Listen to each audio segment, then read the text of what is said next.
A ver ahí. ¿No? Y no te la pagas, ¿no? Ah, porque aquí está aquí.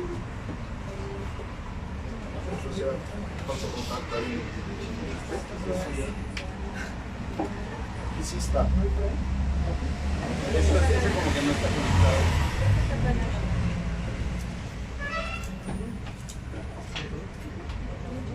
Sí está conectado.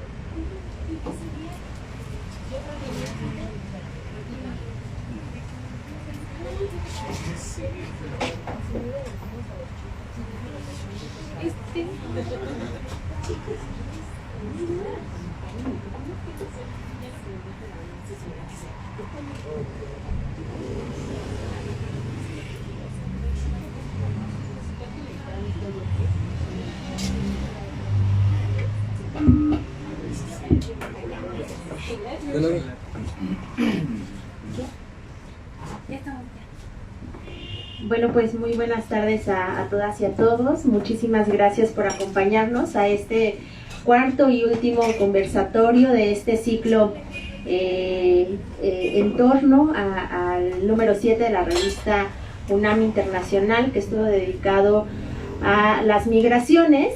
Y bueno, pues el día de hoy, en este cuarto conversatorio que lleva por título de la migración transcontinental a la literatura, las universidades como ejes de transformación, pues estamos muy contentos de tener a dos grandes migrólogos, expertos, expertos que contribuyeron también a la revista y que forman parte de esta comunidad de la UNAM, al doctor Alberto Poncerrada, coordinador de vinculación y difusión cultural, Escuela de Extensión Universitaria de UNAM Chicago, que además aprovechamos su visita, que está ahora por acá, por la Ciudad de México, y al doctor Bruno Miranda, investigador del Instituto de Investigaciones Sociales e integrante del SUDIMEL. Bienvenidos. Y bueno, pues como ustedes saben y hemos venido conversando a lo largo de estas 4 semanas, la revista UNAM Internacional aborda diversos temas. Es una revista digital con una perspectiva interdisciplinaria, y pues nos interesa mucho en este conversatorio y en este ciclo compartir lo que se hace desde la universidad, ¿no? Saber quiénes son las personas que están trabajando estas temáticas tan importantes hoy en día y tan cambiantes también, ¿no? Pero también conocer esos espacios desde donde se produce el conocimiento y también desde donde se incide hacia estas diásporas. Entonces, pues quisiéramos inicialmente que nos compartieran sobre sus trabajos, sobre su artículo. Bruno Miranda tiene un artículo sobre la migración transnacional, y bueno, nos platica un poco sobre el trabajo que viene realizando en su investigación en la frontera sur, ¿no? con estas nacionalidades que vienen ingresando y que muchas de ellas ya no solamente transitan, sino que también se quedan en México, y cómo va cambiando toda esta estructura en las comunidades locales. Y también nos platica cómo los estudiantes participan dentro de este proyecto.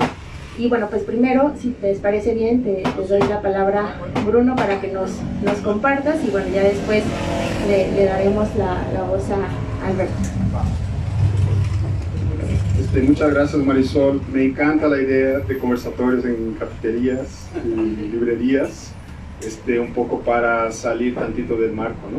De los marcos académicos, sin quitar todos los pies de la academia, pero con más libertad y soltura, quizás, ¿no? Muchas gracias por la invitación. Mi lugar de enunciación es muy desde los pilares que sostienen el trabajo académico, que en la UNAM, luego hay varias maneras de habitar la academia, ¿no? Hay muchísimas maneras de habitar la UNAM, por ejemplo, ¿no? Te da mucha cancha, ¿no?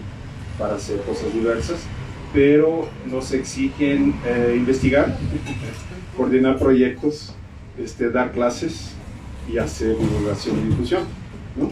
Entonces, desde este tripié hablo yo. Hago el trabajo de investigación desde el Instituto de Investigaciones Sociales. Suelo decir que somos de la generación pandémica, los tres que entramos en 2020. Nos tardamos como 2 años en pisar la UNAM, pisar el instituto, en estos años que parecen ahorita de pronto tan lejanos, pero hay muchos resquicios todavía, ¿no? Ellos, en nuestras prácticas. Y de ahí participé en la convocatoria del PAPIT, seguro muchas de ustedes conocen. Es un programa de la UNAM de apoyo a la innovación y al desarrollo científico que otorga fondos, ¿no? Para la realización de proyectos dentro del sistema de humanidades y en las ciencias duras también. Y ahí por primera vez, era, digamos, la primera vez que participaba yo en una convocatoria, obtuve yo fondos para un proyecto de 2 años que dialoga mucho con el proyecto anterior que ya desarrollaba en el instituto, que tiene que ver con, quizás así lo veía yo al inicio, llenar una laguna en los estudios migratorios, pero también de fronteras. Luego la migración es un concepto muy abarcativo, ¿no? Y acaba ensombreciendo otros procesos y otras formas de narrar también lo que vemos, ¿no? Porque también estudiamos fronteras, ¿no? Espacios fronterizos. También estudiamos el asilo, y que es otro mundo, ¿no? Y todos los procesos que giran en torno a la protección internacional. Y en México hablas migración y saltan 400.000 personas, estudiantes, compañeros, colegas, ¿no? Ya hay una tradición de, ¿cuántos años? 50, 60 años de estudios migratorios. De manera que es muy difícil hacer o proponer algo nuevo. Pero yo identifiqué una lagunita que había en relación con todas las poblaciones de otros sures globales, más allá del Triángulo Norte de Centroamérica, que luego hay muchísima, ¿no? Y eso lo digo en el artículo, hay muchísima bibliografía sobre eso, ¿no? Centroamericanos en tránsito, más allá incluso del Caribe, más allá de Sudamérica, hacia lo que se dio a conocer como poblaciones extracontinentales, que provienen de África y Asia, ¿no? De ahí el título del texto, ¿no? Migración transcontinental, ¿no? Transcontinental porque son personas involucradas en procesos más allá de nuestro continente, ¿no? Americano, pensando en las Américas como un todo. Y al principio iba yo solo a la frontera y a Tijuana. Tuve distintas estancias de campo. Yo lo que hago también es mucha etnografía. Esos proyectos están marcados por un corte muy, quizás exageradamente etnográfico. Ya dirán, Víctor, que ha participado en el proyecto, ya dirá si es cierto o no, pero tiene un corte muy etnográfico. Y a lo largo del tiempo, con el PAPIT, justamente, tuve la oportunidad de financiar boletos, financiar hospedaje, financiar viáticos para poder llevar estudiantes, que es lo que a mí me ha dado más placer, más gusto en los últimos años, ¿no? Hacer trabajo de campo. Yo nunca había hecho trabajos de campo en compañía de otras personas y llevar, yo digo que somos acompañantes, nos acompañamos en el campo, ¿no? Y ha sido una experiencia así súper valiosa. Luego podemos hablar sobre la transformación, ¿no? Que es otro eje que nos llama aquí, la transformación, que vemos como profesores, como investigadores también, ¿no? La autotransformación y transformación, digamos, en términos formativos, ¿no? de estudiantes. Entonces lo que he estado haciendo es básicamente documentar, así de sencillo, pero luego implica mucha chamba, documentar y mapear rutas lógicas, medios de transporte, experiencias de instalación en México de personas que provienen del Cuerno de África, ponle Somalia, por ejemplo, de personas que vienen del occidente de África, ponle Ghana, ponle Senegal, personas que vienen del sur de Asia, que han estado transitando, y algo que hemos insistido, en el proyecto es que el tránsito no es siempre tránsito, ¿no? En el tránsito uno se instala, ¿no? Forzadamente o no, pero hay instalaciones, ¿no? Vemos cada vez más campamentos improvisados y callejeros, y cómo viven sus instalaciones personas que vienen muchas veces sin hablar el castellano, pero lejos de hablar el español y castellano, ¿no? Más bien nosotros y nosotras, porque hay estudiantes también en el proyecto, hemos sido forzados y forzadas a aprender y saber de la existencia de idiomas regionales africanos, por ejemplo, que no teníamos ni idea, ¿no? Y de procesos en esos países que tampoco teníamos o teníamos muy poca idea, ¿no? Y eso es básicamente lo que hemos estado haciendo. Hemos producido textos, yo creo que ahí sí nos conectamos, Alberto, ¿no? Hacer trabajo de campo también implica producir textos, escribir textos, ¿no? Empezando por el diario del campo, que yo soy todavía de la old school, y suelo pedir diarios de campo actualizados, ¿no? Que luego generan textos de divulgación, textos de difusión, ¿no? Algunos artículos incluso, ¿no? Y eso es básicamente lo que hemos estado haciendo los últimos 4 o 5 años. Muchas gracias, Bruno. Y bueno, creo que también no solamente se conectan en la escritura, también mencionabas ahorita otras formas de narrar, ¿no? Y creo que justamente eso tiene que ver el artículo de Alberto, ¿no? Que él habla sobre migración y literatura, que también les invitamos a leerlo si es que todavía no lo hacen. Y también nos habla de un proyecto muy específico, ¿no? De narrar lo propio, que fue un proyecto de la UNAM con el departamento, ya nos vas a decir bien el nombre, ¿no? Porque ahora no lo recuerdo, pero bueno, también hablas de otras narrativas, ¿no? De hacer de migración, ¿no? Pero sobre todo de darle voz, ¿no? a las personas migrantes. Y una de las cosas que mencionas en el artículo, que lo voy a decir mal, pero que más o menos es así, ¿no? Que dices que más allá, ¿no? de darle voz, bueno, no solamente a las personas migrantes a través de la literatura les permiten expresar sus historias, ¿no? Sino también es un ejemplo de permitir mostrarse resistentes, ¿no? Resilientes ante pues todo lo que han tenido que pasar, ¿no? Entonces, pues compártenos un poco sobre tu artículo, ¿no? Sobre qué es lo que has venido trabajando, qué es lo que hace UNAM Chicago, que además es una de las sedes tan importantes para la UNAM en el extranjero. Por supuesto que sí, muchísimas gracias, Marisol, muchísimas gracias por la invitación. Bruno, muchísimas gracias, y me da muchísimo gusto ver a Jimena también por aquí. Muchísimas gracias y muchísimas felicidades por la labor que hacen, editorial tan importante. Y muchísimas gracias a Marabunta y a todos ustedes por estar aquí. Pues sí, en efecto, yo estoy muy contento todavía con este proyecto al cual le hemos sacado mucha raja. Este libro que sacamos, como bien dice Marisol, es un proyecto que hicimos con la Dirección de Literatura y Fomento a la Lectura. Cuando se nos acercó la entonces directora Anel Pérez, que ahora está dirigiendo el CEPE, pues inmediatamente nos encantó la idea, porque bueno, como dicen ustedes, bueno, pues Chicago es uno de los centros urbanos más importantes en términos de migrantes, ¿no? Estamos hablando de que prácticamente una tercera parte de la población es latina y de la cual el 80% son mexicanos. Entonces, bueno, pues llegó a ser la segunda ciudad más poblada de mexicanos después de Los Ángeles y de, no me acuerdo cuál otra era.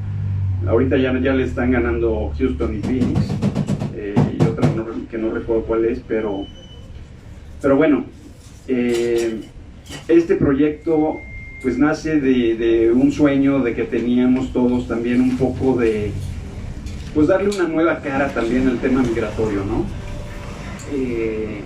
Surge en un momento en donde el tema migratorio pues está otra vez en la palestra, está otra vez en los medios, y como un tema pues sumamente polarizante, ¿no?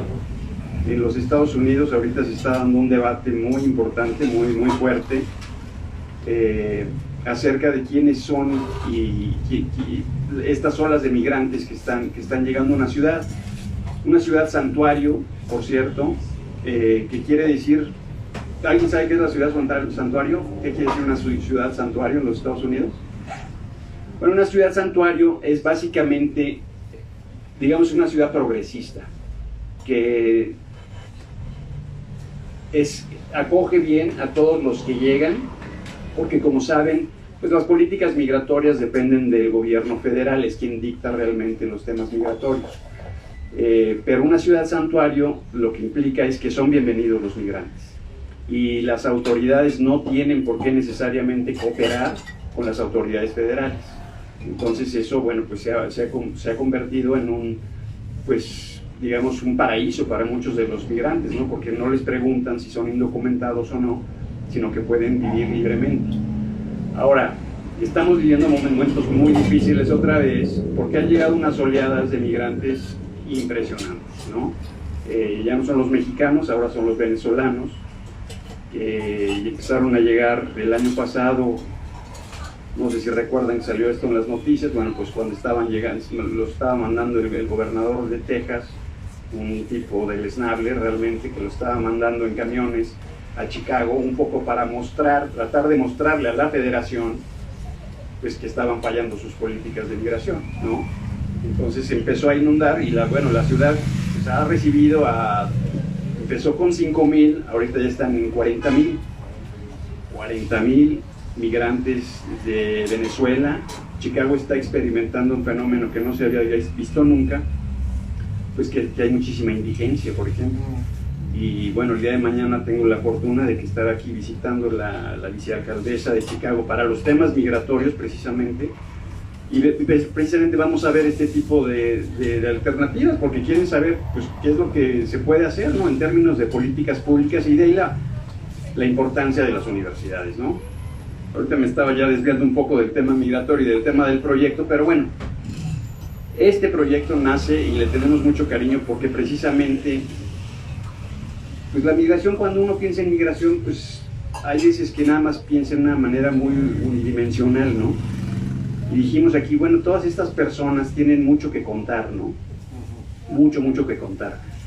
Entonces hicimos una depuración muy interesante y bueno, son 9 testimonios, son 9 historias de migrantes que van de un muralista muy importante en Chicago hasta una mujer transgénero que es una maravilla, sumamente influyente, y que ahorita está organizando la Feria del Libro de Chicago, que es una de las autoras más importantes, ¿no? Tenemos doctoras de la Universidad de Chicago, tenemos una chica DACA, tenemos realmente pues de todo, ¿no? Yo les recomendaría mucho que lo lean porque son historias apasionantes. Y esto, bueno, este libro ha dado el tour ya, tuve la fortuna yo de presentarlo el año pasado en la Feria Internacional del Libro de Guadalajara, y se ha presentado en la Feria de Minería, en la Feria del Libro de Chicago, ya lo presentaron todos los autores, estuvieron ahí presentes, lo cual pues conmovió mucho, la verdad, estaban muy contentos. Y esto ha dado pie a que vayamos a organizar una serie. Estamos ya trabajando en el segundo libro, recientemente estamos empezando, pero este segundo libro va a estar dedicado a mujeres migrantes. Entonces tenemos a 17 mujeres con las que nos hemos reunido, que también son historias extraordinarias y que tienen mucho que contar, ¿no? Aquí, pues varias de las cosas que se contaron son testimonios bien importantes. O sea, por ejemplo, hay mujeres que se dedican a la educación bilingüe y habla mucho de la importancia, por ejemplo, que tiene el español, ¿no? Hace unos años, pues, lo que fomentaban mucho los padres era que aprendieran básicamente el inglés, ¿no? Pues para integrarse, ¿no? Y tratar de integrarse a esta sociedad y ser bien. Ahora no, ahora como decía la doctora Rosa Beltrán, se ha convertido el español en un acto de resistencia. La gente está orgullosa de hablar el español. Estamos hablando de que ya 60 millones de personas hablan el español en Estados Unidos, entonces está adquiriendo un nuevo ímpetu, ¿no? Entonces, pues son historias magníficas, conmovedoras algunas, unas de esperanza. Esta termina la obra con una chica daca que hablaba mucho de este temor ante la amenaza de un gobierno de Trump, que ella cuando lo estaba escribiendo se remonta muchísimo a ese miedo que sentía en 2016 cuando, pues ahora sí que la amenaza naranja estaba en la vuelta de la esquina. Y lo malo es que, bueno, pues está otra vez ahí, ¿no? Estamos a 3 semanas de que vuelva a haber elecciones y ahí está el mismo protagonista. Entonces hay mucha vigencia, ¿no?, de este libro, mucho interés. Y bueno, preguntabas de las sedes. Las sedes en el extranjero que tiene la UNAM, pues realmente hacen un trabajo formidable. De lo que más nos interesa a nosotros es dar a conocer lo que hace la UNAM en los Estados Unidos, porque hay muy poco conocimiento, hay mucho desconocimiento de lo que hace la UNAM. Entonces, comentaba Bruno y a Marisol, por ejemplo, hicimos un coloquio recientemente con distintas universidades, en donde participaron más de 30 académicos, más de la mitad de ellos de la UNAM, en donde también se le dio al tema de migración pues esa multidimensión que tiene, ¿no? Hablamos de migración y literatura, hablamos de migración y cine, migración y pueblos originarios. La migración está en todo, ¿no? Entonces, bueno, este libro es una primera parte, un primer acercamiento, pero la verdad estamos muy entusiasmados con este proyecto que compramos desde el minuto que nos lo plantearon, y pues, tan exitoso que ya estamos pensando en el segundo. Muchísimas gracias. Este libro está en acceso abierto, ¿en dónde lo pueden consultar? El libro tiene un tiraje bastante escaso. Se lo voy a donar a Marabunta, se lo voy a dejar aquí. Pero sí tenemos una versión electrónica que yo me comprometo a enviártela, donde lo pueden descargar y vale la pena. La verdad se lee como muy fácil. Y es sumamente menos. De la portada, de hecho, la hizo uno de los autores, el muralista que les comento, que es un personaje fantástico, la verdad. Alejandro Romero es un hombre que tiene una historia personal también magnífica. Él habla mucho de cuándo llegó allí, y este es un hombre que fue pupilo de Siqueiros. Lo vio pintar, era como y de O'Gorman y todos estos gigantes. Y ahorita tienen, el movimiento muralista también en Chicago pues es muy importante, ¿no? Entonces, estos personajes hablan, por ejemplo, de Carlos Arango, que es otro de los personajes, un líder del 68, que estudió aquí en la Facultad de Derecho de la UNAM y migró. Habla mucho de este Chicago que conocieron y que los recibió, pero también hablan de las historias de cómo se ha ido perdiendo esta identidad en Chicago a través de la gentrificación, ¿no? Aquí muchas veces, por ejemplo, ya hay gente que pues de repente se queja de que pues vienen ya muchos gringos y los precios de la renta se empiezan a subir y se empieza a llenar, ¿no? Pues este fenómeno está pasando en los Estados Unidos igual, porque los barrios emblemáticos, como el barrio mexicano de Pilsen, donde tradicionalmente viven los mexicanos, pues de repente se volvió atractivo porque empezaron a ir algunas personas, artistas, y empezaron a desplazar a nuestra comunidad, ¿no? Ahorita estamos viendo un fenómeno donde se empiezan a expandir, se empiezan a ir a los suburbios, muchos de ellos. Entonces es interesante todos esos fenómenos, ¿no? Carlos Arango habla también desde el corazón de pues cómo la huella de México está tan presente ahí, ¿no? En la avenida Michigan, que digamos es el equivalente de Paseo de la Reforma, pues hay una estatua inmensa de Benito Juárez, ¿no? Y por ejemplo el orgullo también, ¿no? El orgullo de que la calle 26, que es el barrio de los mexicanos, es la segunda fuente de ingresos para la ciudad de Chicago después de la Milla Magnífica. Entonces eso te habla también del poder de esta diáspora, ¿no? Entonces, bueno, pues como les comento, les voy a dejar la liga para que lo puedan descargar. Muchísimas gracias, y pues nos comprometemos a compartirlo en cuanto lo tengamos en las redes sociales. De hecho, pueden encontrar la liga del libro en el artículo que se publicó en el número de la revista. Entonces, el artículo y ahí pueden descargar. y de paso se leen los artículos de ahorita y los que hemos estado presentando y los que nos faltan. Y sí, muy interesante, muy bonita la portada, también creo que es muy emblemática, ¿no? Por lo que nos compartes que está a su interior. Y bueno, yo quisiera hacerles unas preguntas que tienen que ver con lo que ya han venido también conversando, ¿no? Que tiene, bueno, en particular con Bruno, sobre los retos, ¿no? de la integración de estas personas, ¿no? Sobre todo en estas ciudades fronterizas que también tienen características muy particulares, ¿no? Tapachula, Tijuana, ¿no? Características, digo, muy particulares para los nacionales, pero también qué implica, ¿no? Para estas personas que vienen llegando, como tú lo decías también, pues con diversas también características, ¿no? La diferencia lingüística, ¿no? Bueno, que creo que también un poco se parece a lo que decía Alberto, ¿no?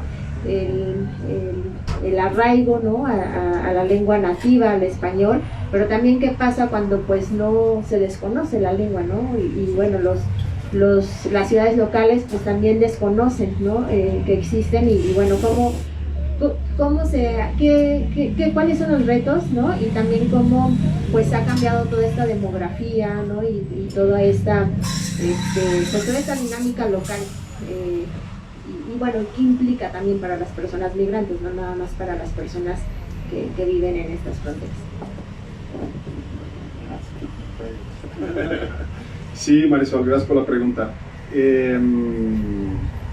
Nosotros partimos, digamos, de un contexto de los últimos, casi 10 años ya, en que yo les decía que las personas en tránsito, independientemente de la nacionalidad, de la condición de género, clase, racial, de edad,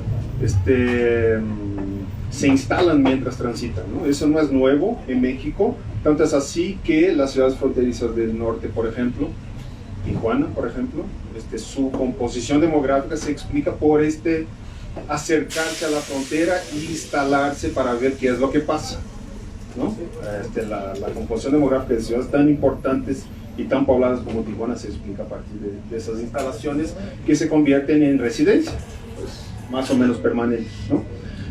Y en México, desde ya con Obama, fíjense, han sido impuestos ciertos mecanismos que les hacen esperar, los que quieren llegar a Estados Unidos o eventualmente a Canadá, les hacen esperar en territorio mexicano, ¿no? Con Obama, luego con Trump y toda la política de tolerancia cero, ¿no? Y además de forzar la espera en México, también separó familias, no sé si se recuerdan, chicas, 2018, esas imágenes horribles de niños enjaulados en esos centros de detención en la frontera, ¿no? Lejos de sus papás. Fue una situación que perduró toda la pandemia, estuvieron separados, bueno, más de 400 niños separados de sus papás. Pero, y nuevamente con Biden. Y esa instalación, digamos, más o menos temporal, ahí es muy difícil decir cuánto tiempo, porque algo que también hemos enfatizado es que las trayectorias de esos migrantes en tránsito son muy diversas, pero muy diversas. Hemos encontrado y conocido, interactuado y colaborado con personas que provienen, por ejemplo, del Afganistán, familias escapadas del Talibán, del retorno del Talibán, para que veamos cómo procesos globales afectan localmente, ¿no? México como país de tránsito. Y grupos de jóvenes afganos profesionistas, abogados, ex empleados militares con formación académica, y eso nos ha llevado a un poco cuestionarnos sobre esa idea de que tenemos de los migrantes de tránsito como gente miserable, empobrecida, no calificada, ¿no? Hoy por hoy, por México, lo que nos han demostrado los trabajos de campo es que, o sea, personas con 2, 3 licenciaturas, 2 posgrados, doctores, al mismo tiempo se están codeando en las caravanas y en las carreteras por las que caminan con personas sí, precarizadas, sin educación formal. Entonces los perfiles son muy variados, pero muchísimo variados. Entonces así que es difícil incluso como pretender generar una tipología, ¿no?, para entender el tránsito por México, y es difícil también comprar, y es un asunto muy delicado, comprar el discurso que muchas veces se convierte en hegemónico, de que migrantes en tránsito están subordinados a organizaciones criminales, supeditadas o no al narcotráfico. Eso pasa, sí, obviamente que sí pasa. El asesinato de 6 personas hace cuánto tiempo, un par de semanas, ¿no? Fueron 6 personas muertas porque estaban dentro de una pick-up con coyotes que aceleraron el paso y recibieron los disparos de la Guardia Nacional. Se acompañaron, ¿verdad? ¿Cuáles eran las nacionalidades ahí de esas personas? ¿Sí lograron? He visto que unos los identificaban como árabes. Como árabes. Y luego no es una nacionalidad, ¿no? Que eran de Saudi Arabia, de Arabia Saudita.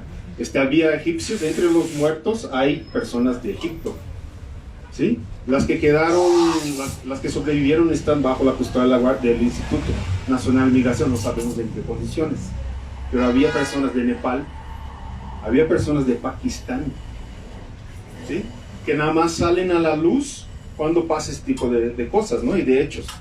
Y eso refuerza el compromiso que tenemos en el proyecto de visibilizar sus experiencias, que son muy diversas, pero cuando son violentas, son más violentas, ¿no? Porque ellos y ellas tienen más capas de vulnerabilidad, ¿no? No hablan el idioma castellano, muchas veces profesan otra fe, son personas musulmanas, hay cristianos, poblaciones cristianas de la India, los Sikhs, escapando de persecución, ¿no?, en su territorio.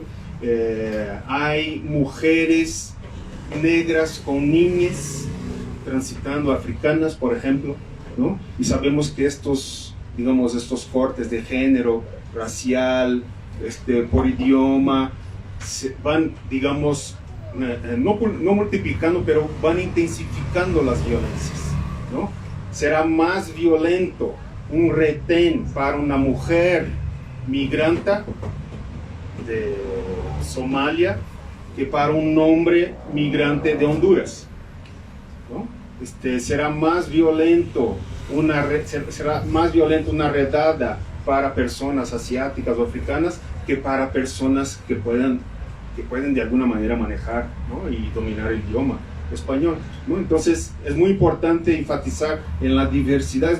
Por eso decimos que hoy los estudios migratorios son muy complejos, ¿no? Es muy complejo dar cuenta de procesos y crear generalidades, ¿no?, tipologías, porque de verdad nos topamos en campo con experiencias sumamente diversas, ¿no?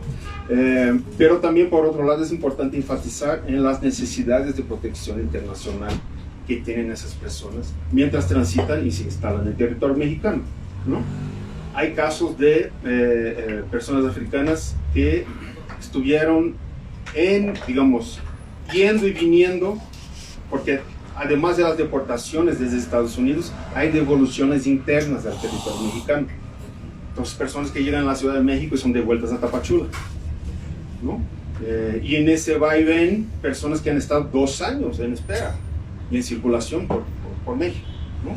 Esas personas necesitan cubrir sus necesidades básicas y también las de sus niñas, si hay niñas, ¿no? Pues cuestiones de salud mental sumamente graves. La gente llega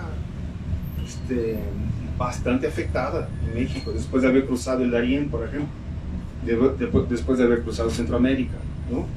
Después de haber cruzado territorios sudamericanos, y apenas empiezan, ciertas colectivos, asociaciones a trabajar el tema de salud mental, ¿no?, para personas adultas y niñas también. Entonces tenemos estos 2 lados de la moneda, ¿no?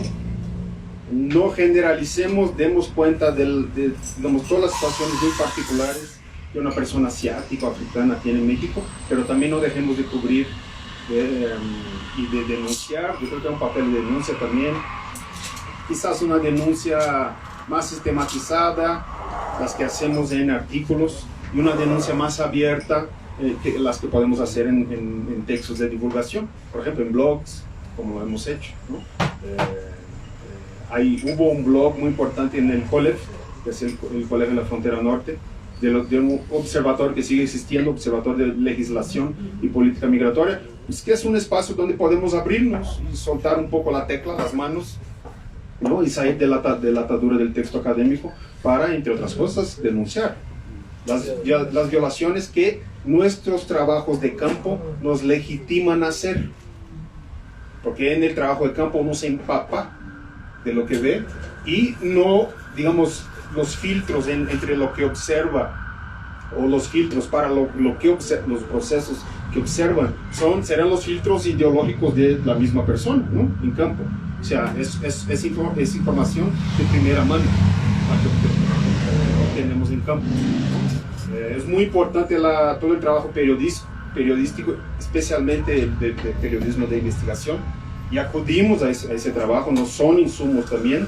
Es muy importante el trabajo de las defensoras, las mujeres defensoras migrantes, también producen informes y reportes, eso también nos ayuda, pero haber experimentado de primera mano, observado y pensado sobre lo que observamos, también nos da muchos insumos, ¿no?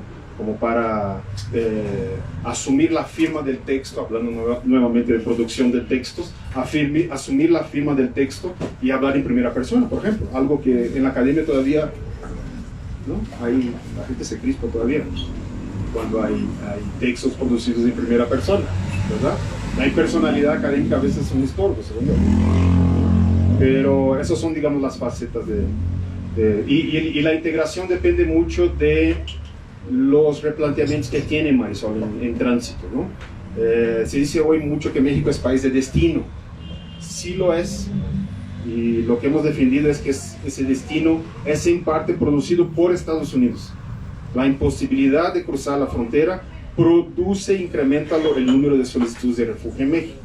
Y hay otra parte que tiene que ver con las facilidades que una persona puede llegar a encontrar en centros urbanos, como la Ciudad de México, como Monterrey, ¿no? Son destinos con distintas caras, pero son al final destinos, ¿no? Y la integración dependerá mucho de una campaña quizás hacia empleadores que todavía o más bien no están enterados, o sus visiones de pronto están muy tan llenas de estereotipos, que lo que hemos visto es que hay, digamos, poca absorción laboral en nichos laborales en los cuales muchas veces esas personas son especialistas, ¿no? Pero hay un filtro, digamos, ideológico y una visión desde la persona empleadora que le impide o dificulta, ¿no? Por prejuicios o por falta de información, ¿no? De que con una CURP y una visa humanitaria se puede emplear a alguien sin problemas con Hacienda y con el Instituto Nacional de Migración, ¿no? Que impide, digamos, la absorción, ¿no? Porque los perfiles que hemos visto a veces nos espantan. O sea, a mí me dicen muchas veces las personas, hola profesor, y yo les digo, profesor, son ustedes, tienen 2 maestrías, hablan 5, 6, 7 idiomas. Yo hablo el portugués, que es del terruño, y el español con el acento que están viendo y escuchando, ¿no? Profesor, ustedes, y todo lo que tienen que decirnos, y que proyectos como el de Alberto abren el espacio, ¿no? Para que escuchemos más allá de los relatos que recogemos en campo, que también son importantes, pero ese tipo de producción textual es otra, ¿no? Los pone en otro lugar y nos ayuda a desmigrantizar nuestras visiones. Son migrantes, sí, pero son muralistas también, ¿no? Son artistas, ¿no? Me imagino que hay una diversidad de perfiles ahí. Totalmente. ¿No? Más allá de la capa migrante, de la condición migratoria que, bueno, uno sigue cargando consigo a lo largo de la vida, ¿no? Estando en otro país, pero y yo te felicito mucho porque son, digamos, proyectos que nos permiten ejercitar la desmigrantización. Si no son migrantes, ¿qué son? Hay una infinidad de cosas. Vienen con... Un migrante nunca es un migrante nada más, ¿no? Tiene cuerpo, corporalidad, tiene historia, tiene memoria, tiene identidad.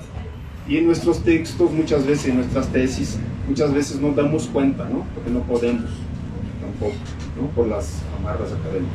Bueno. Muchísimas gracias, Bruno. Y creo que eso también nos da paso a reflexionar a que la universidad no es un ente aislado, ¿no? Sino que también es un actor responsable de generar cambios, y creo que esto también tiene mucho que ver con el trabajo que tiene la UNAM y el trabajo que también le pone, ¿no? a todas las aristas que puede tener la universidad, y en específico la UNAM. Yo quisiera preguntarte, Alberto, ¿cómo, hablando también un poco de transformación, ¿no? que ahorita vamos a ir para allá, que nos platiques también la experiencia de los estudiantes, la experiencia de las personas que participaron aquí, porque bien ya lo decían, son personas con muchos perfiles, ¿no? Con muchas historias. Nosotros conocemos ni una mínima parte, ¿no? De todo lo que han tenido que recorrer, de todo lo que han tenido que formarse, ¿no? Para llegar a los lugares en donde pretenden llegar, ¿no? Porque todavía algunos siguen transitando. Yo quisiera preguntarte ¿cómo consideras que las universidades, ¿no? Y sobre todo en particular la sede de UNAM Chicago, puede ser un espacio de resistencia cultural, ¿no? Pero también cómo estos proyectos pueden ser un proyecto para amplificar las voces de las personas migrantes, ¿no? Sobre todo en un lugar tan emblemático como lo decías hace rato, una ciudad santuario, ¿no? Que eso pues implica muchísimas cosas más, ¿no? Garantizar sus derechos, pero también garantizar que se integren, ¿no? a la sociedad. Entonces, pues te paso el micrófono. Claro, por supuesto, y qué interesante todo lo que comentas, de verdad, ¿no? De veras, nos va a dar mucho gusto tenerte por allá, porque creo que ya estoy viendo, ya estoy planeando con quién nos vamos a reunir para que podamos. Porque hay un gran desconocimiento, la verdad, hay un gran desconocimiento que se tiene que entender, y me lleva esto al papel de las universidades. Las universidades juegan un papel fundamental. La UNAM juega un papel internacional fundamental. Platicábamos antes de que iniciara la sesión, por ejemplo, nosotros acabamos de realizar un coloquio, el segundo coloquio sobre migración y pueblos originarios, con la Universidad de Illinois en Chicago. Un poco también para desmenuzar esto del tema migratorio, que no nada más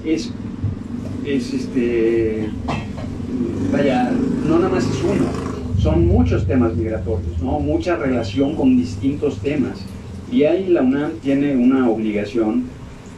El propio programa de desarrollo institucional del rector lo trae como eje también, como eje rector, el apoyo a las comunidades. La UNAM tiene una obligación de apoyar a sus comunidades. Y aquí estamos haciendo en las sedes en el exterior un trabajo importante. Tenemos 6 sedes, de 12 sedes en el extranjero, 6 de ellas están en Norteamérica. Y la verdad es que es muy muy importante el trabajo, porque por ejemplo estamos trabajando en conjunto con la red consular. La próxima semana vamos a anunciar un nuevo programa que se llama Hablemos de Salud, diálogos con especialistas de la UNAM. Ahí está la UNAM insertada. Lo que necesitamos, por ejemplo, es que los doctores que tenemos de excelencia aquí en la UNAM puedan hablar dirigirse directamente con nuestros paisanos. Y lo que estamos haciendo, que es maravilloso, porque en Chicago está, digamos, el consulado más importante de la zona del Medio Oeste, es consulado general, pero alrededor hay varios consulados de carrera. Tenemos a Detroit, y tenemos a Milwaukee, tenemos a Indiana, Kansas, muchos consulados. Entonces lo que estamos haciendo es llevar este tipo de programas, porque tienen un gran impacto. Entonces lo que estamos haciendo es coordinándonos con ellos para que puedan transmitir vía Facebook Lives, que son muy taquilleros allá en Estados Unidos, los paisanos los ven muchísimo. una plática sobre cáncer de la próstata, por ejemplo. La próxima semana vamos a tener una plática de una doctora que va a hablar sobre el tabaquismo. Y vamos a hacer estas conferencias, estas pláticas, estos diálogos, los vamos a hacer bimestralmente. Entonces ahí te habla de la importancia que tiene el papel de nuestra universidad, ¿no? El conocimiento. Hay que llevar el conocimiento, primero que nada, pues también a las universidades, porque allá también existen cantidad de estudios, pero pues se quedan, ¿no? Se quedan en las bibliotecas, ¿no? Entonces lo que tenemos que hacer es esta interrelación. Nosotros, en la sede de la UNAM, pues digamos tenemos el área de influencia, que es una participación con alrededor de 35 universidades de toda la zona, ¿no? Entonces lo que queremos es, pues precisamente, y ahorita que estaba yo comentando que se está dando un fenómeno en donde los migrantes mexicanos están saliendo de Chicago y se están yendo a los suburbios, pues es precisamente tratar de llegarle también a estas comunidades que pues muchas veces no tienen ningún acceso a nada, ¿no? Yo trabajé mucho tiempo en el cuerpo consular, tuve la fortuna de haber trabajado en Chicago, pero también en Canadá, y me tocaba llevar libros, por ejemplo, a nuestros migrantes que estaban en zonas, en los campos perdidos, recogiendo las manzanas, ¿no? Y son temas muy dramáticos, porque luego tendemos a idealizar estos programas de migración que tenemos con Canadá, por ejemplo, ¿no? Que son programas pues que sí sirven, que cumplen un propósito. Digo, más de 22,000 trabajadores se han beneficiado, pero son historias también aterradoras, la verdad, digo, porque son familias que se separan porque el esposo o la esposa se van a trabajar 8 meses solos, no llevan a la familia. Entonces son 8 meses, 9 meses trabajando en condiciones bastante duras. Nos tocaba ir a visitar las viviendas y bueno, pues la verdad es que sí se eran muy impresionante. Pues sí era un estira y afloja ahí con las autoridades, ¿no? Porque sí es un tema sensible, ¿no? Entonces, bueno, yo creo que a las universidades nos corresponde hacer mucho, tenemos la obligación de hacerlo, y bueno, pues son foros únicos, ¿no? que debemos de seguir aprovechando, ¿no?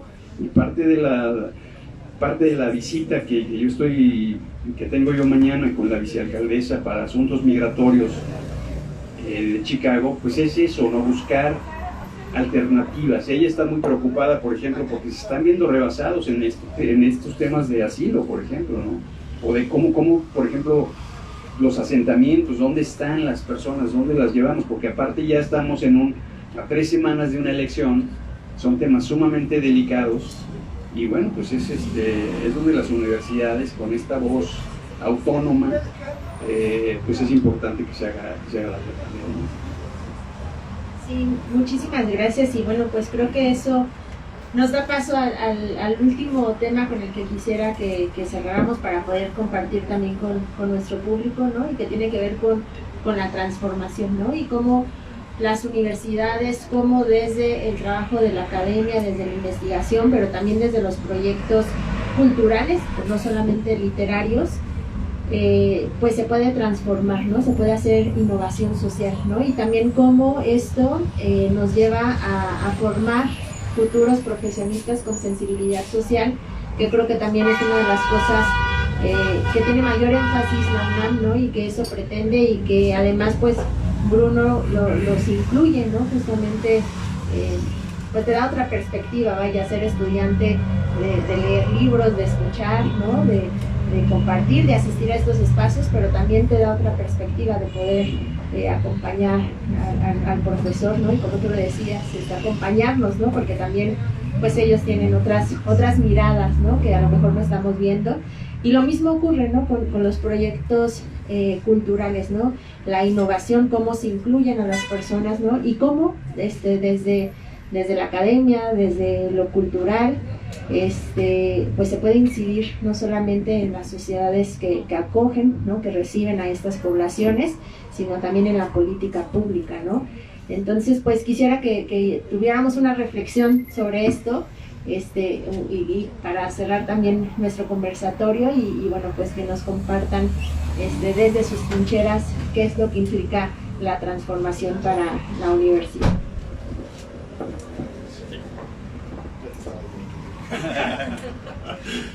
Sí, Marisol. Bueno, mi mayor trinchera es el aula. Siento que ahí como profe siento que es un espacio de un ejercicio de pensamiento crítico, pero también de mucha libertad. Eso es lo que trato de transmitir en mis clases. No digo que, pues no un proyecto pedagógico, hay gente aquí muy calificada en pedagogía y me criticarían, pero yo imparto estudios sobre migración en antropología, ¿no? En el Centro de Estudios Antropológicos de Polacas. Y los últimos 5 años he tratado de fomentar, digamos, la producción de textos, que escriban textos, por eso digo que tenemos muchas afinidades, y de afianzar la idea de que somos productores de texto en la academia, ¿no? A partir de otras claves narrativas, desde luego, ¿no? No más allá de la victimizadora, porque son muralistas, vaya.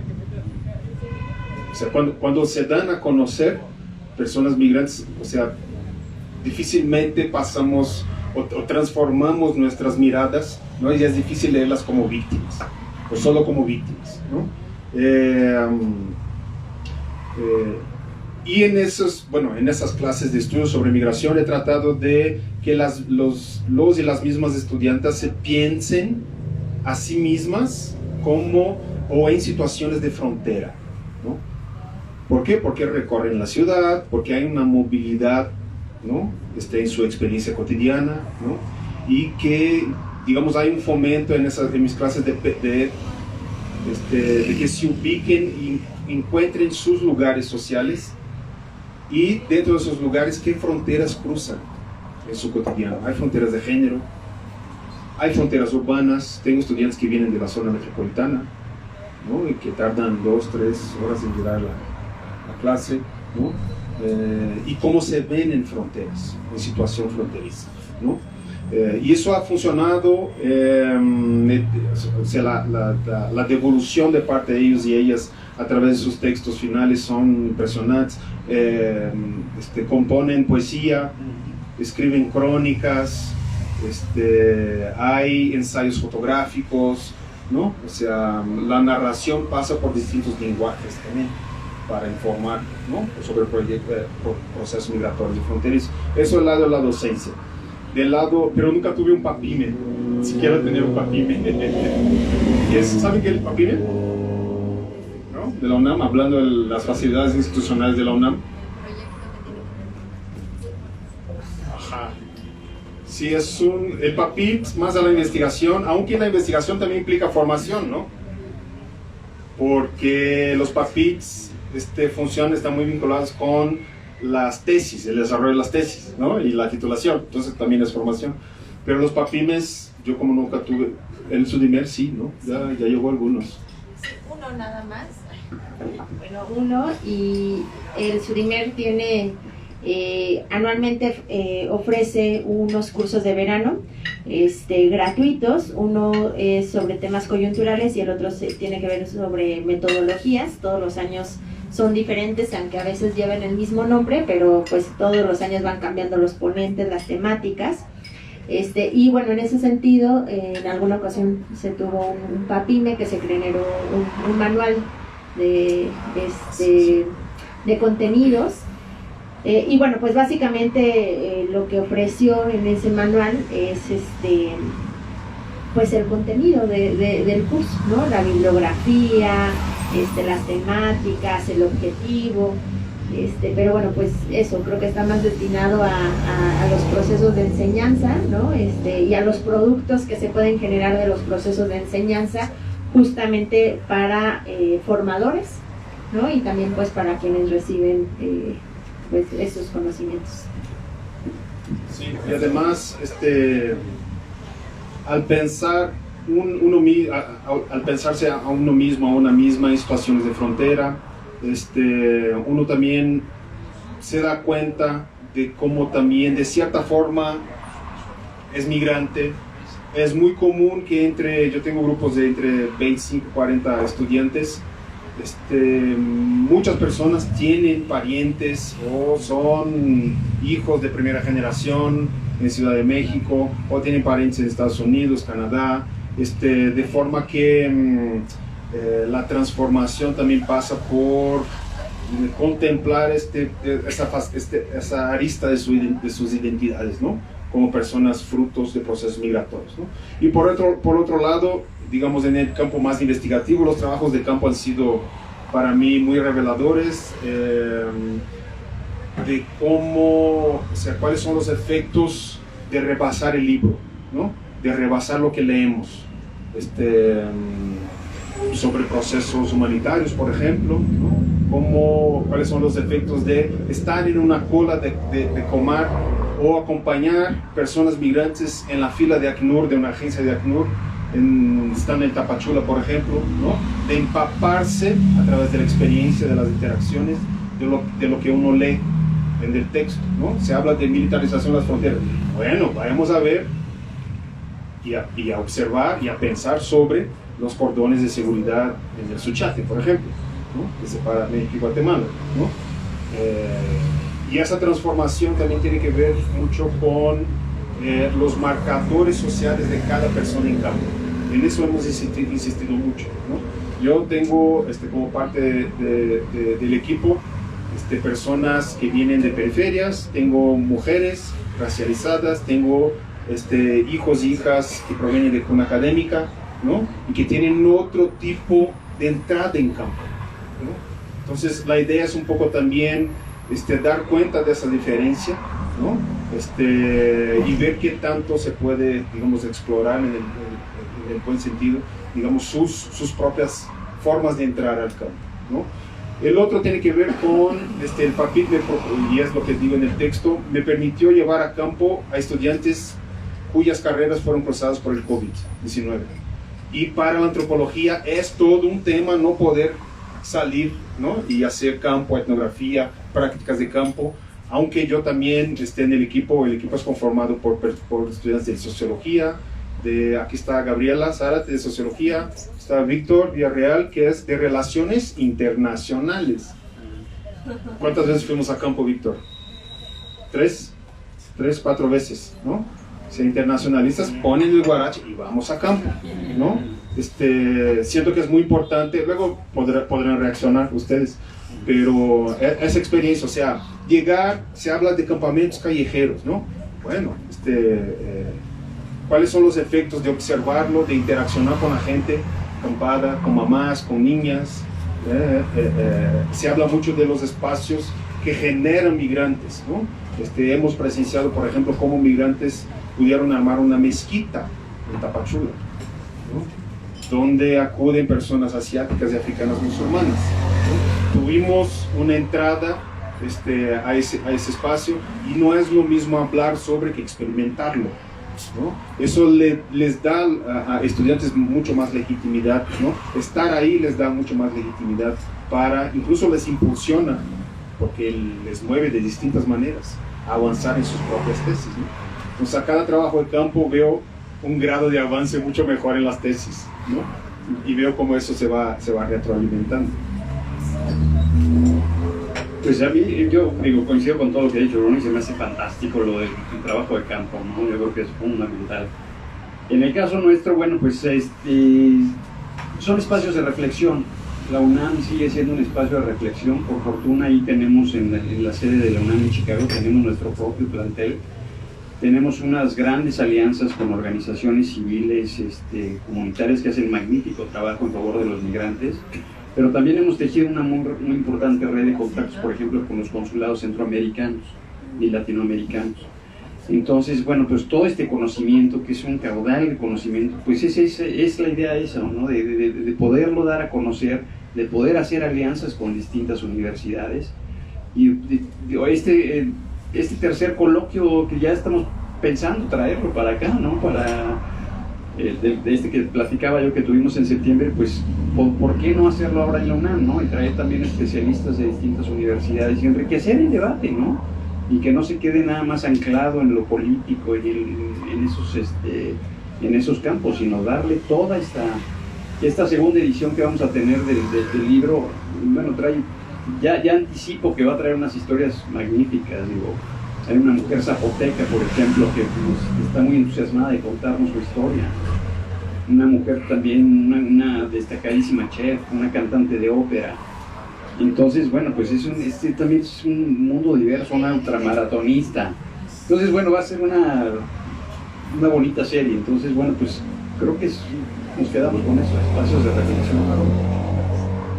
Pues muchísimas gracias a ambos. La verdad es que creo que podemos seguir platicando, ¿no? Y además de las sinergias que también podríamos encontrar, ¿no? Y de las bondades que también tiene la universidad y en particular la UNAM, ¿no?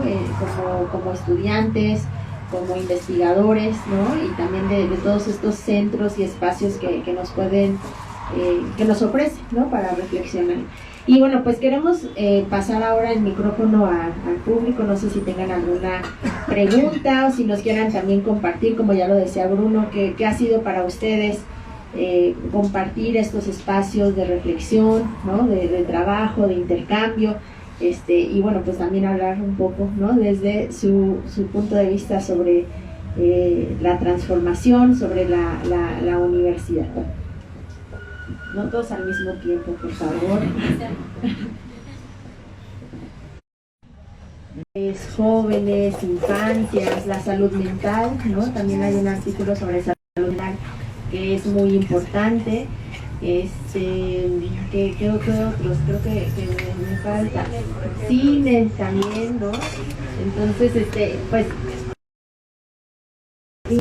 le voy a dar la palabra ahora por allá. Bueno, para no dejar morirlo tan temprano.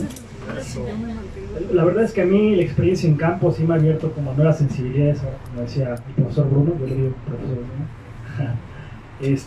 Yo soy de formación politólogo, entonces también como un politólogo en campo es una especie un poco rara, ¿no? Y yo sí creo que dentro de mi experiencia en la universidad hay que pugnado mucho porque todas las licenciaturas tengan un poco como esta experiencia, como digamos de primera mano, con las realidades que se estudian, porque pues definitivamente es otra cosa muy distinta. Yo he tenido la oportunidad de trabajar con migrantes en contextos de espera en un albergue en Toluca, ¿no? Y pues me he encontrado con muchas cosas. Primero que los proyectos son distintos y luego lo que sea pues Bruno, ¿no? Son perfiles migrantes pues súper complejos. O sea, es una mentira esta de que el migrante es una persona que viene como jodida con su mochila y con su gorrita y que no sabe hacer absolutamente nada, ¿no? Yo he tenido la experiencia de encontrarme con pintores, con grandes artesanos, con grandes profesionales. Entonces creo que esta experiencia en campo, o sea, no solamente es necesaria, sino que pues toca fibras dentro del propio investigador, ¿no? Que además creo que es una forma como de pues humanizar también como la actividad académica, ¿no? Hacerla también personal, pues tiene que uno está escribiendo desde la objetividad y demás, ¿no? Entonces pues yo creo que está bien, yo creo que está, para mí es como muy importante también como abrir la discusión en estos espacios, donde uno se puede como carear de una forma pues más amistosa que en el aula, que siempre está como la figura de autoridad, ¿no? Entonces, pues no, muchas gracias.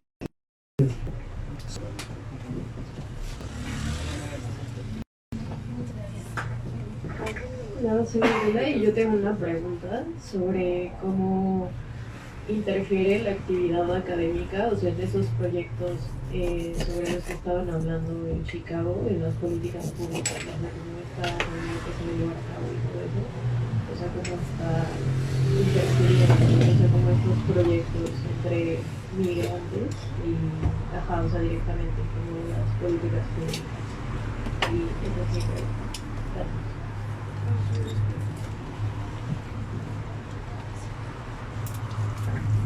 Pues es muy buena pregunta, pero yo creo que eso está por verse todavía. Yo creo que eso está por verse.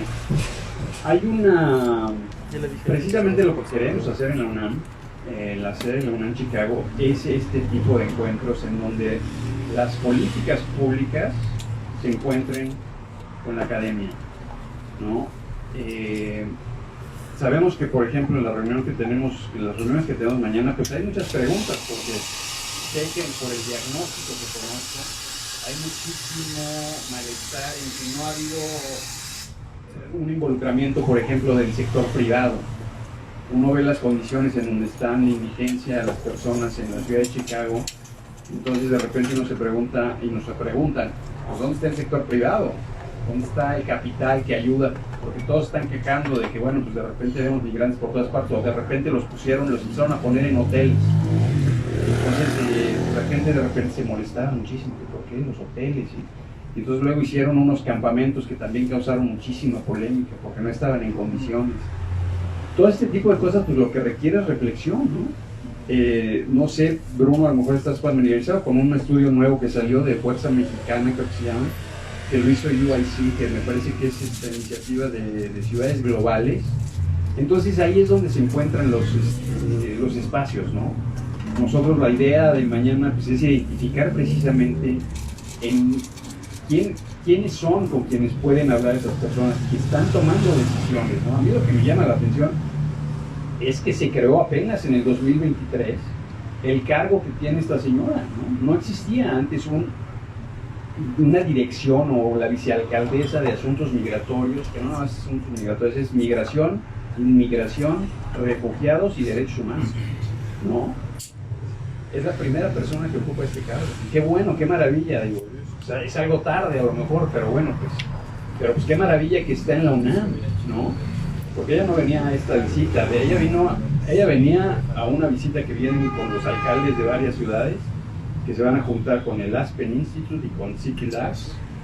Es un foro muy grande, pero por ahí soltó que le interesaba conocer la UNAM y bueno, pues ahí nos agarramos y dijimos, pues la va a conocer bien, porque no queremos nada más que vaya a ver los Morales, no, queremos que vaya y conozca y se siente y platique con las gentes que conocen, con las personas que conocen, y que en la UNAM es pues, un universo amplísimo, ¿no?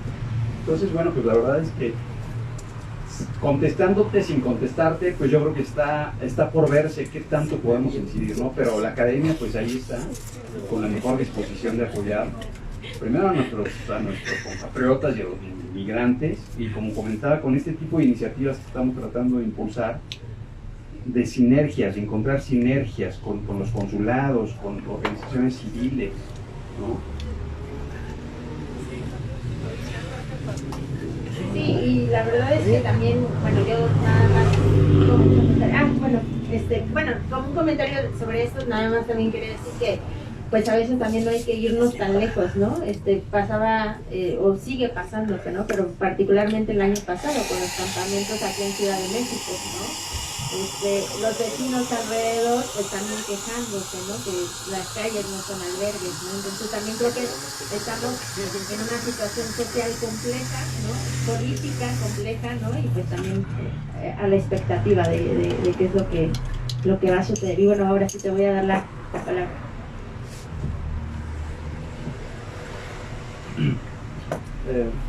Buenas noches a todas y todos, espero que estén bien.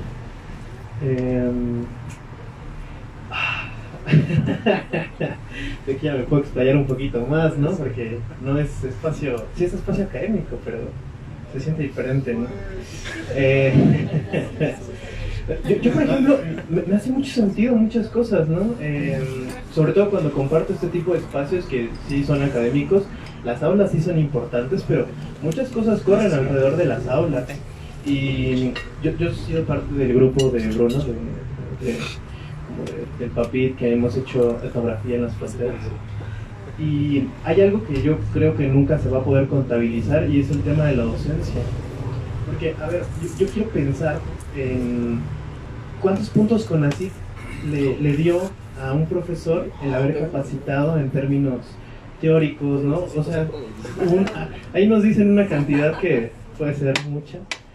Pero yo creo que es algo que, por ejemplo, no se contabiliza y a veces también es muy desvalorizado. Yo, la verdad, no sé si sean partidarios o no, pero yo no conocía a Sara Lara, pero casi todos mis profesores que han estudiado temas de migración fueron alumnos de Sara Lara, y yo siento que la conozco a través de ellos, ¿no? Yo recuerdo mucho que le decía a Bruno, como, tengo miedo de hacer etnografía y campo porque soy internacionalista. y Janito va a Pimentel, también ahí da Sociología de la Migración. Nada más en la facultad hay 2 materias de migración, 3 materias de migración. Una en Sociología, una en Antropología y otra en Relaciones Internacionales. Tienen nombres diferentes, una es de coyuntura en RI, Sociología de la Migración en Sociología y Estudios de Migración en Antropología. Y bueno, a mí me parece que hay como, por parte del UNAM, el SODIMER es un gran catalizador, pero en general por parte del UNAM también hay como un grado de indiferencia muy alto frente a también a la conexión de ciertos problemas que existen con nuestros sujetos objetos de estudio. Yo recuerdo mucho que Janine nos decía como, pues es que el investigador no es como nada, pero no somos nada sin esas personas que están pasando por ahí.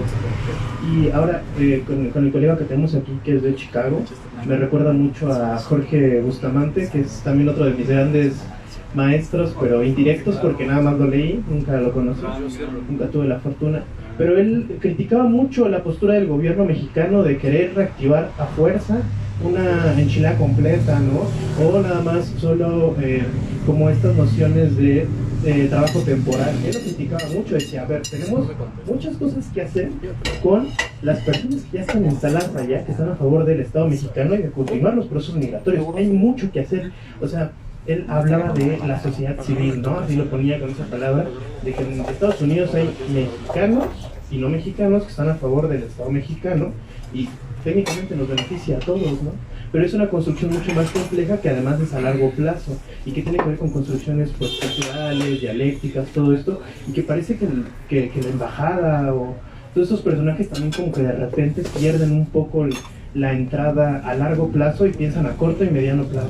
De bueno, pues unas visas para trabajadores, temporales, ¿no? Intelectuales y no sé qué.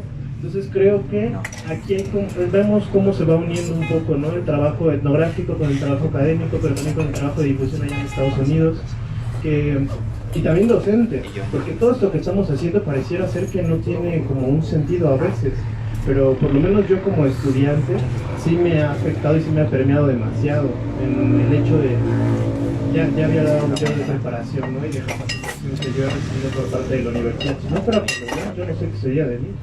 O sea, yo tengo así tatuado la UNAM desde... Ya llevo 10 años en la UNAM, así, ¿no? No me he querido salir y Dios plan nunca me saca, pero... Y pues muchas gracias por hacer este tipo de espacios que me parecen que son diferentes, que no se contabilizan a veces en CONACYT, más allá de la difusión o de 0 puntos. Pero pues muchas gracias por estar aquí y espero que puedan como... seguir fortaleciendo este tipo de lazos. También he tomado los cursos de primer, también me han capacitado ahí bastante, entonces gracias en general. No, yo estaba diciendo que tú querías hablar.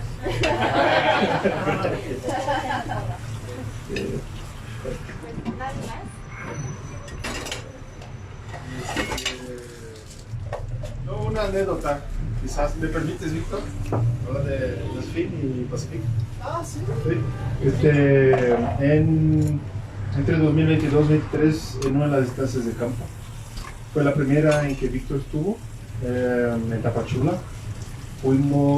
Nos preocupábamos en mapear los lugares frecuentados por personas africanas y asiáticas. Y uno de esos espacios es la estación migratoria, así le dicen, siglo XXI. Obviamente que no nos permitieron la entrada a la estación, pero las afueras de la estación, que es el mayor centro de detención migratoria de América Latina. No sé cuál es la capacidad ahorita, chiques, 900 personas, 1000 personas. Y el espacio, las afueras, es un espacio también de mucha interacción entre familias que están a la espera de personas detenidas, ¿no? Personas detenidas que de pronto van saliendo o van entrando, y ahí vemos cómo, por ejemplo, se les quita las agujetas del zapato, y hay una serie de vejaciones, ¿no? Y en esta ocasión conocimos a una pareja del Congo, que venían por distintos motivos, ¿no? Y utilizaban México para llegar a Canadá, ¿no? Toda la población africana francófona tiene este otro norte en su radar, ¿no? Y Canadá como, eso es algo que Sara Lara decía, Canadá como el otro norte, ¿no? Pero él ella esperaba que él saliera de detención, ya había estado detenido como hacía 3 días, 4 días por ahí, ¿no? Ella había estado detenida porque él estaba fuera. Y presenciamos su soltura, ¿no? Y yo me recuerdo mucho que Víctor estaba sumamente emocionado. Yo estaba llorando, la verdad. Y acompañaba a la soltura con, ¿no?, lágrimas en los ojos y diciendo, yo también me emocioné muchísimo. Y ahí hicimos digamos, un lazo muy sólido con esta pareja, ¿no? Tanto es que hasta hoy la acompañamos. Y el trabajo de acompañamiento, que no es el mismo trabajo que las defensoras de migrantes hacen, y lo hacen muy bien, nosotros hacemos desde otro lugar, ¿no? Y ese trabajo de acompañamiento también es bastante transformador, ¿no? Nos implica muchas veces, hay los que se implican más, hay los que abren las puertas de su casa, ¿no?, para que personas de infraestructura se instalen, pero independiente del grado digamos, de lazo, ¿no?, con esas personas, es algo sumamente transformador, ¿no?, para estudiantes. Eso me quedó muy marcado, Víctor, en el campo que hicimos.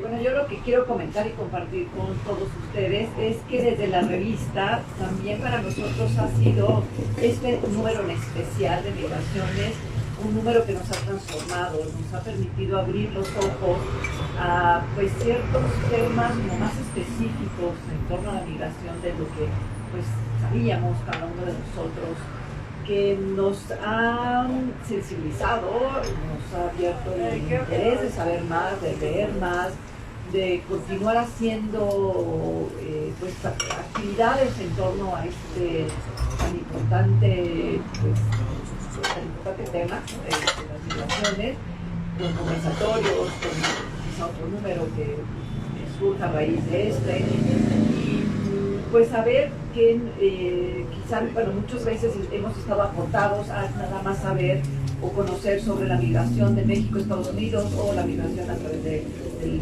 sur, ¿no?, de Chiapas y de Guatemala y Chiapas, pero estas otras migraciones que estamos viendo más frecuentemente aquí en México, de personas haitianas, de personas que vienen de África, que pues hay que...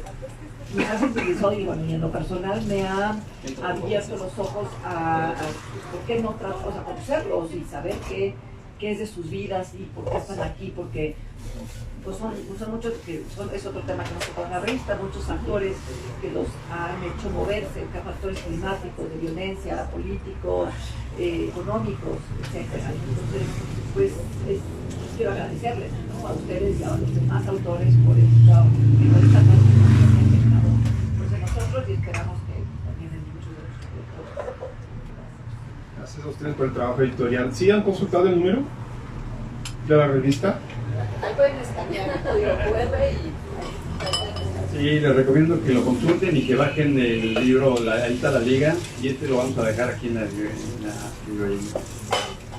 Pues muchísimas gracias nuevamente a todas y a todos. Decirles que bueno, pues nosotros también estamos muy contentas con esta revista porque pues además fue un esfuerzo muy importante. Hay muchas y muchos expertos de la UNAM que hacen estudios de migración, ¿no?, algunos conocidos, algunos no tanto, pero también hay espacios desde donde se están haciendo trabajos sobre todas estas temáticas. Entonces creo que también es un reconocimiento a la universidad, ¿no?, de todo lo que se hace. Tal vez nos quedamos cortos, ¿no?, pero también creo que es tratamos de aglutinar a la mayoría de todas estas personas y de todos estos espacios. Agradecerles a todas y a todos quienes nos acompañaron el día de hoy y en los conversatorios pasados, darles un agradecimiento muy especial a todo el equipo editorial, a la de GESI. La verdad es que ellos dicen que ha sido un número muy transformador, pero nosotros también hemos sido transformados porque en verdad que ha sido un privilegio trabajar con ustedes, muy trabajadores, muy dedicados, y la verdad es que es un número muy bonito visualmente, pero también muy interesante hablando en términos de contenido. Entonces les invitamos a consultar particularmente el número 7 de migraciones, pero pues también consultar a la revista UNAM Internacional, a compartirla, porque además tiene artículos que nos dan un panorama muy general, pero también nos dan panoramas muy específicos sobre distintos temas que a lo mejor algunos ni siquiera conocemos, ¿no? Pudiéramos saber que a lo mejor desde ahí se puede hablar sobre migración. Y bueno, pues yo antes de cerrar quiero darle también un agradecimiento muy especial a Daniela González, que ya se nos fue, pero que estuvo aquí presente. Muy bien, Dani. A Jimena Gómez, a Carlos Naza, a Juan Carlos Narváez, a Marahunta, y bueno, pues también a Said y a Raquel que han estado acompañándonos todo este tiempo. Muchísimas gracias. Y pues decirles que pues también hay otro espacio, no solamente el Sudimer, hay un seminario que seguramente ya conocen, que es el seminario de juventud, de investigación de juventudes. Y bueno, pues nos trajeron 5 libros para regalar. Espero que ya todos hayan anotado su nombre, ¿sí? Pues los vamos a sacar entonces para ver quién van a ser los ganadores. ¿Cuál es el libro? El título es un libro que se llama Jóvenes y Migración, el reto de converger, agendas de investigación, políticas y participación, que lo coordina Mónica Valdés, que nos acompaña por ahí, y Juan Carlos Narváez Gutiérrez. Entonces, bueno, pues este es el ejemplar que se van a llevar para que lo lean y luego nos platiquen si les gustó o qué piensan. Y bueno, pues el primer ganador, Guillermo. A ver, ahora tu mano santa. Segunda persona ganadora. Perdón. Oiga ahí. A ver.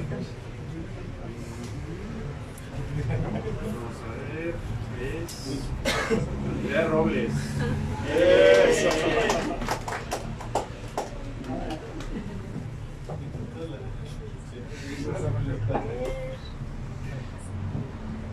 Cristi.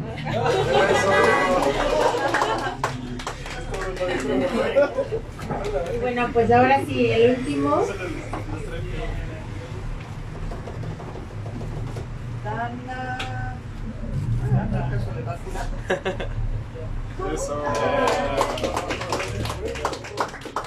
Bueno, pues muchas felicidades. Recuerden seguir las redes sociales de la DGESI, de UNAM Internacional, del Sudimer, de Marahunta, y pues hasta la próxima.